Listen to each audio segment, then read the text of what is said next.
friends, welcome back to my YouTube channel that is CV Forensics. So friends, आज हम बात करने वाले हैं गन शॉट रेसिड्यू के बारे में. इसमें आज हम देखने वाले हैं जो आपका गन शॉट रेसिड्यू होता है उसके अदर नेम्स क्या होते हैं, वो क्या होता है एंड उसकी लोकेशन कहाँ कहाँ पर हो सकती है एंड उसका कलेक्शन करने के लिए कौन कौन से मेथड्स का हम यूज़ करते हैं.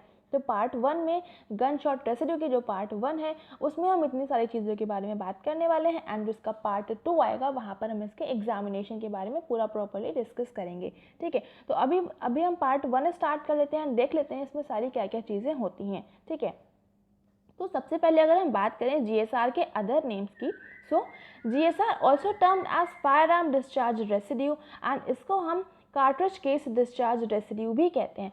तो इसको हम fire arm discharge residue that means FDR and CDR क्यों कहते हैं? इसको एफडीआर एंड सीडीआर इस तरह से कह सकते हैं जैसे कि आप जीएसआर कहते हैं. गन शॉट रेसिड्यू होता है, जब आप फायरिंग करते हैं तो आपकी गन से जो भी रेसिड्यूज निकलते हैं वो सारे के सारे आपके गन शॉट रेसिड्यू होते हैं. उसी तरह से जैसे कि आप गन कह रहे हैं तो गन को अगर आप फायर आर्म कहते हैं तो बात तो आपकी सिमिलर हुई. फायर आर्म से जो जितने भी रेसिड्यूज आपके बाहर निकलेंगे, जितने भी आपके रेसिड्यूज डिस्चार्ज होंगे आपके फायर आर्म से, तो उसको हम बोल देंगे fire arm discharge residue. And cartridge case इसलिए क्योंकि वो सारे के सारे जो जितने भी रेसिड्यूज निकलते हैं वो आपके बेसिकली ओरिजिनेट तो कार्ट्रिज केस से ही होते हैं, वहीं पर बर्निंग होती है. इस वजह से उसमें गैसेस प्रोड्यूस होती है, प्रेशर बनता है एंड वो सारे के सारे आपके जितने भी रेसिड्यूज होते हैं वो बाहर निकलते हैं. तो एक तरह से ओरिजिनेशन पॉइंट तो उसका कार्ट्रिज केस ही हुआ, तो इसलिए आप उसको सीडीआर भी कह सकते हैं. तो ये हो गए आपके इतने नाम जो अदर नेम्स होते हैं. एंड इसके बाद में अगर हम बात करें कि जीएसआर क्या होता है, so gunshot residue basically burnt, unburnt and semi-burnt particles, gases and non-volatile substances which are come from primer, propellant, bullet and firearm. जो आपका GSR रहता है वो बेसिकली आपके burned, unburned and semi burned particles and जो gases and volatile substances होती हैं जो कि आपके primer, propellant, bullet and firearm से डेवलप होते हैं, उस सब को हम जीएसआर कहते हैं. जैसे कि आपको मैंने बताया था जो गन पाउडर पैटर्न होता है वहाँ पर भी आपका burned, unburned and semi burned particles ही बताए थे मैंने कि उसमें भी आपका यही सारा होता है एंड जीएसआर में भी वही सब कुछ होता है. तो दोनों का डिफ्रेंशिएट कैसे करेंगे? सबसे ज़्यादा कन्फ्यूजन यहीं पर होती है कि गन पाउडर पैटर्न क्या होता है एंड गन शॉट रेसिड्यू क्या होता है. तो यहाँ पर जो बेसिक डिफरेंस है वो ये डिफरेंस है, जो कॉम्पोजिशन है वो लगभग दोनों का सिमिलर रहता है, लेकिन जो आपका गन पाउडर पैटर्न होता है वो एक तरह से आपका जो एंट्री होल होता है उसके अराउंड, उसके सराउंडिंग में, उसके चारों तरफ अगर बात करें तो उसके चारों तरफ एक तरह से वो पैटर्न एक बनाता है. जैसे कि मैंने आपको बताया था वहाँ पर dirt ring, burning, blackening, tattooing, ये पूरा का पूरा एक सीक्वेंस में पैटर्न रहता है, एक तरह का वो पैटर्न वहाँ पर डेवलप करता है. इस वजह से हम उसको गन पाउडर पैटर्न कहते हैं, लेकिन है तो वो सारे के सारे पार्टिकल्स एक तरह से गन शॉट रेसिड्यू ही, जो burn, unburn, semi burn particle से बचे हुए पार्टिकल से जो कि वहाँ पर इम्प्रिंट हो रहे हैं वो हैं तो एक तरह से जीएसआर ही, लेकिन वो बस वहाँ पर एक तरह का पैटर्न बनाते हैं एंड वो पैटर्न हमको बहुत सारी इंफॉर्मेशन डिटरमाइन करने में यूजफुल रहता है. जैसे कि गन पाउडर पैटर्न है तो हमें उसकी हेल्प से जो डिस्टेंस का एस्टिमेशन होता है वो बहुत ही इजीली कर सकते हैं. ठीक है, तो इस तरह से आपका जो गन पाउडर पैटर्न रहता है वो एक तरह से आपका पैटर्न को फॉर्म करता है, एक पैटर्न बनाता है पूरा सीक्वेंस में, जैसे कि मैंने आपको प्रीवियस वीडियो में बताया था जब मैंने आपको गन पाउडर पैटर्न के बारे में पूरा डिटेल बताया था. ठीक है, तो इस तरह से ये बेसिक डिफरेंस होता है कि वो एक पैटर्न बनाता है एंड गन शॉट रेसिड्यू जो होता है वो एक रेसिड्यू होता है. जो गन पाउडर पैटर्न है वो बेसिकली आपका गन शॉट रेसिड्यू से ही बना हुआ है, बस उसने एक जो है पैटर्न को बनाया है आपके एंट्री होल के चारों तरफ. ठीक है, तो ये आपका बेसिक डिफरेंस होता है दोनों में. एंड जो कॉम्पोजिशन है वो लगभग सेम ही रहता है, उसमें कोई डिफरेंस नहीं होता. ये सारे के सारे burned, unburned, semi burned particles होते हैं, गैसेस होती हैं, नॉन वोलेटाइल सब्सटेंसेस होते हैं जो कि आपके प्राइमर, प्रोपेलेंट की बर्निंग से डेवलप होते हैं.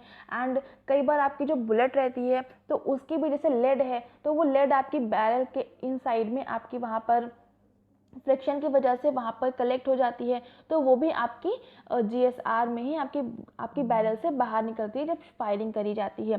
ठीक है, इसके अलावा जैसे फायर आर्म है तो फायर आर्म की बैरल में आपकी कई बार रस्टिंग देखने को मिलती है, तो उस वजह से आपको आयरन मतलब जो आयरन रहता है वो भी आपको GSR में देखने को मिलता है। ठीक है, तो अभी हम थोड़ा सा आगे चलते हैं एंड यहाँ पर देख लेते हैं जो इनऑर्गेनिक कंपोनेंट्स होते हैं GSR के, वो कौन कौन से सब्सटेंसेस हो सकते हैं। ठीक है, तो अगर हम बात करें सोर्स की, तो अगर हम प्राइमर की बात करें तो प्राइमर जब बर्न करता है तो उससे आपका लेड, बेरियम एंड एंटीमनी का डेवलपमेंट होता है, वो आपके GSR में मिलता है। प्रोपेलेंट से आपका nitrate, nitrite and carbon monoxide आता है। एंड ये जो नाइट्रेट एंड नाइट्राइड होता है यही बेसिकली आपके GSR के डिटेक्शन में बहुत ही ज़्यादा हेल्पफुल रोल प्ले करता है।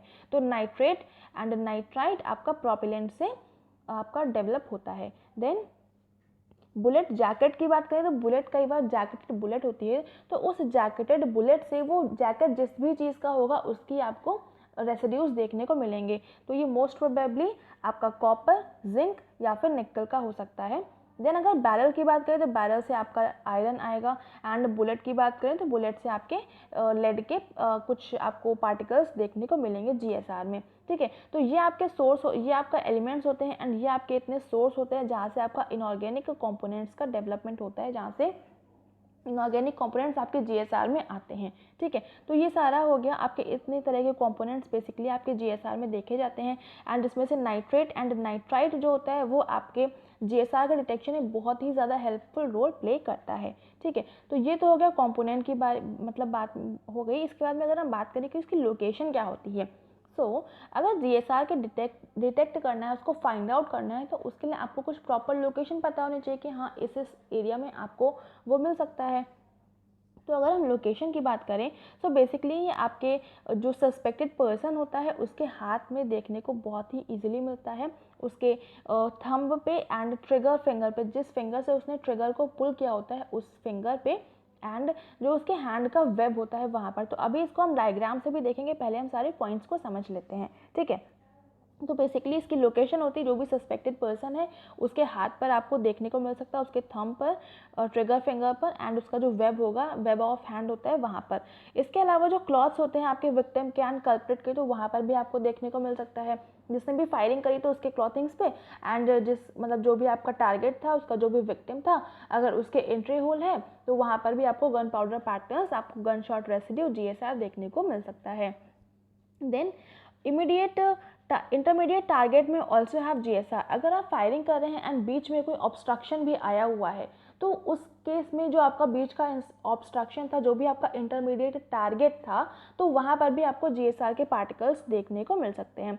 देन इसके अलावा जो आपका कार्ट्रिज केस का इनसाइड, मतलब जो आपकी बैरल है या फिर जो आपकी कार्ट्रिज केस है, तो उसके अंदर भी आपको देखने को मिल सकता है। जैसे कि मैंने आपको बताया था, टाइम का एस्टिमेशन करने के लिए उसमें जो पार्टिकल्स रह जाते थे तो उससे आप टाइम का एस्टिमेशन करते थे, तो वो बेसिकली आपके GSR ही होता है, गन शॉट रेसिड्यूज ही होते हैं जो कि आपके बैरल में, जो कि आपके कार्ट्रिज केस के अंदर रह जाते हैं। तो आपका जो GSR होता है वो आपको उसके अंदर भी देखने को मिलता है।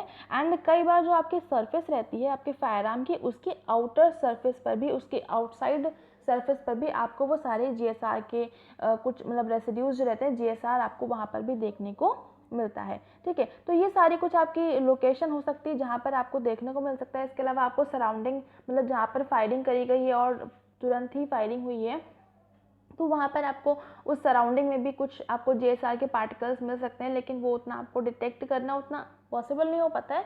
लेकिन हाँ, आपको वहाँ पर आइडिया लग जाएगा क्योंकि वहाँ पर कुछ स्मेल आएगी, जो भी बर्nt अनबर्न पार्टिकल्स होते हैं तो उस वजह से कुछ स्मेल आती है, तो उससे आपको एक आइडिया लग जाता है कि हाँ फायरिंग यहाँ पर हुई है या नहीं हुई है। ठीक है, तो ये सारी कुछ आपका लोकेशन के बारे में था। एंड अभी हम थोड़ा सा आगे चलते हैं एंड यहाँ पर बात कर लेते हैं जो आपका लोकेशन रहती है हाथ पे, तो वो किस तरह से होती है। तो यहाँ पर अगर आप देखें, ये आपका पाम का फ्रंट एरिया है, पाम है, तो पाम में अगर आप देखें तो ये आपकी जो भी ट्रिगर, ये इतना जो एरिया रहता है, जो आपका शेडेड पोर्शन है, तो इतने पोर्शन में आपको जो GSR रहता है वो मैक्सिमम अमाउंट में देखने को मिलता है। ठीक है, ये आपका थंब होता है एंड थंब के अलावा जो जिस भी फिंगर से आप ट्रिगर को पुल करते हैं तो वो एरिया आपका GSR, वहाँ पर बहुत ज़्यादा डेवलपमेंट होता है GSR का। इसके अलावा और ये आपका फ्रंट एरिया हो गया एंड इसी एरिया में, इसी के जस्ट बैक साइड से भी, ये आप देख सकते हैं इस वाले इमेज में, इसी के जस्ट बैक साइड से भी, यहाँ से भी आपको GSR देखने को मिलता है। तो ये दोनों ही आपका front side and back side आपके हाथ के दोनों साइड से ही आपको GSR का कलेक्शन करना होता है। एंड जो वेब की बात करें तो आप इस वाले हैंड में देखें तो ये आपके जो बीच में ये इस तरह से होता है, आपके सभी के हैंड में होता है। तो ये जो बीच में इस तरह से वेब बनता है, एक तरह से ये वेब बनता है इस तरह से।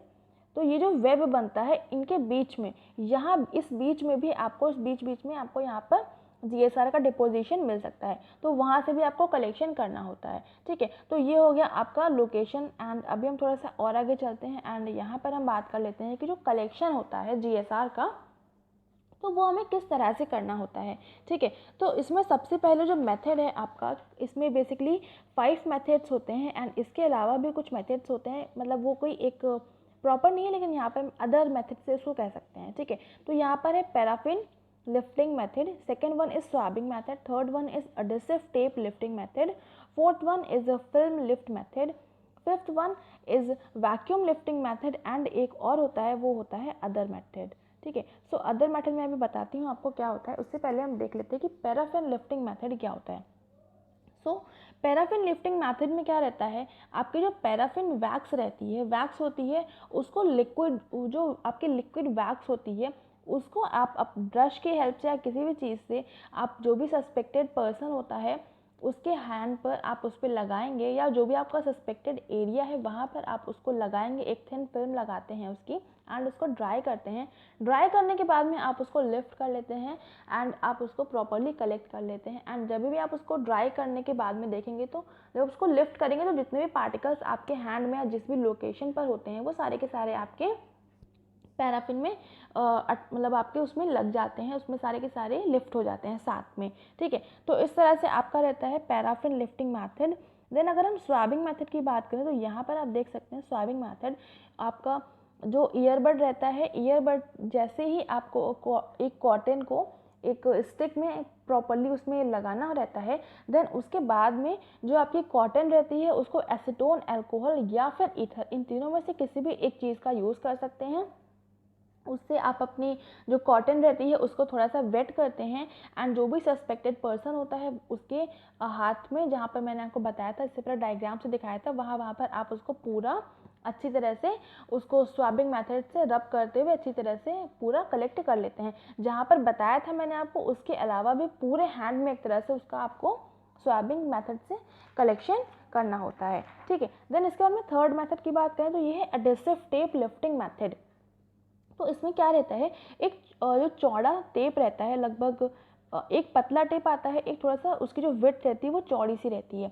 तो ये जो चौड़ा वाला टेप है जिसमें विड्थ जिसकी ज़्यादा होती है उस टेप का यूज़ करा जाता है। वो टेप को आपका जो भी सस्पेक्टेड एरिया होता है वहाँ पर आप प्रॉपरली लगा देते हैं, अच्छी तरह से पेस्ट कर देते हैं एंड फिर आप उसको उठाते हैं तो जितने भी पार्टिकल्स आपके सस्पेक्टेड एरिया पर होते हैं वो सारे के सारे आपके टेप के साथ में अटैच होके आ जाते हैं। ठीक है, फिर आप उसको भी प्रॉपरली कलेक्ट करके रख सकते हैं।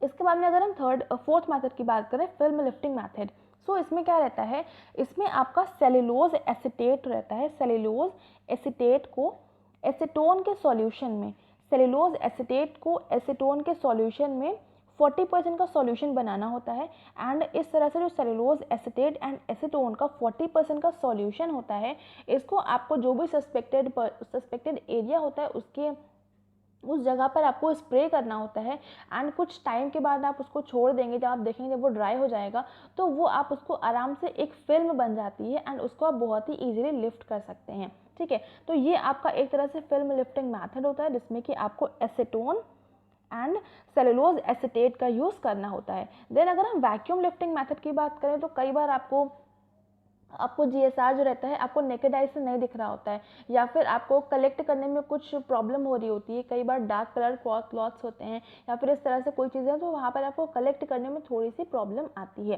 तो उस केस में आप वैक्यूम जो रहता है, वैक्यूम क्लीनर रहता है, उसकी हेल्प से आप उसको फिल्टर लगा के आप उसको प्रॉपरली लिफ्ट कर सकते हैं। ठीक है, तो ये हो गया आपका वैक्यूम लिफ्टिंग मेथड। इसके बाद में जो आपका अदर मेथड है, तो अदर में क्या रहता है, अदर में सिंपली कुछ नहीं करना होता है, आपका एक प्लास्टिक का कोई भी वेसल ले लेते हैं या किसी भी तरह का एक वेसल ले लेते हैं।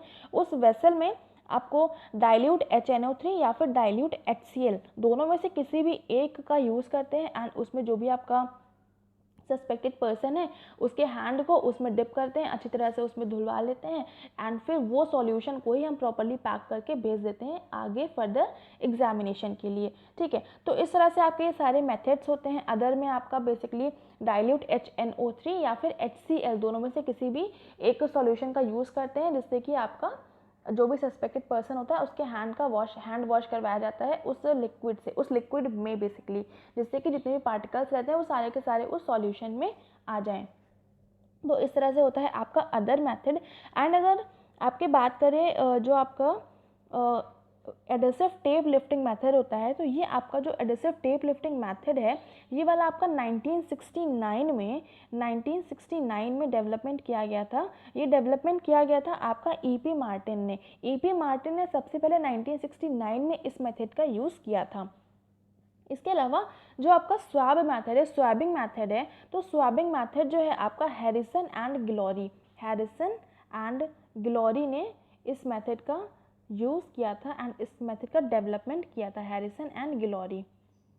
ठीक है, तो ये दो नाम है, ये दो साइंटिस्ट के नाम है जिन्होंने डेवलपमेंट किया था स्वैबिंग मेथड का। एंड जो आपका एडेसिव टेप लिफ्टिंग मेथड है इसका डेवलपमेंट 1969 में E.P. मार्टिन ने किया था। ठीक है, तो ये हो गया आपका पूरा कलेक्शन के बारे में। एंड अदर में आपका जो dilute HCl and HNO3 use किया जाता है। एंड ये सारे को अगर आप ये दो इमेजेस है यहाँ पर आप इसको देख सकते हैं। एंड ये वाला टॉपिक यहाँ पर कंप्लीट होता है। मैंने सारे के तरह के आपको कलेक्शन के बारे में, GSR के बेसिक्स के बारे में सब कुछ आपको बहुत ही अच्छे से बता दिया है। एंड आई होप आपको ये सारी चीज़ें बहुत ही अच्छे से क्लियर हो गई होंगी। सारे मेथड्स के बारे में सब कुछ बहुत ही अच्छे से क्लियर हो गया होगा। अगर फिर भी कोई डाउट रह जाता है तो आप कमेंट सेक्शन में लिख दीजिएगा, मैं उसका रिप्लाई आपको ज़रूर दूंगी। एंड इसके बाद में जो सेकेंड पार्ट आएगा वहाँ पर हम इसके एग्जामिनेशन के बारे में, एग्जामिनेशन में कौन कौन से इंस्ट्रूमेंट्स यूज़ होते हैं, कौन कौन से केमिकल मेथड्स यूज़ होते हैं, तो वो सारा का सारा हम बहुत ही अच्छे से वहाँ पर डिस्कस करेंगे। ठीक है, एंड आप मुझे फॉलो कर सकते हैं Facebook page, Telegram channel and blogger पे। Facebook page and Telegram channel पर ज़रूर से फॉलो कर लीजिएगा, क्योंकि वहाँ पर आपको बहुत सारी PDFs मिल जाती हैं, बहुत सारी इंपॉर्टेंट इन्फॉर्मेशन मिलती रहती है। ठीक है, एंड अगर आपको मेरा ये वीडियो पसंद आ रहा है तो please like, share and subscribe करना बिल्कुल भी मत भूलिएगा। बेल आइकन प्रेस कर लीजिएगा for daily updates. And thank you so much for joining me here.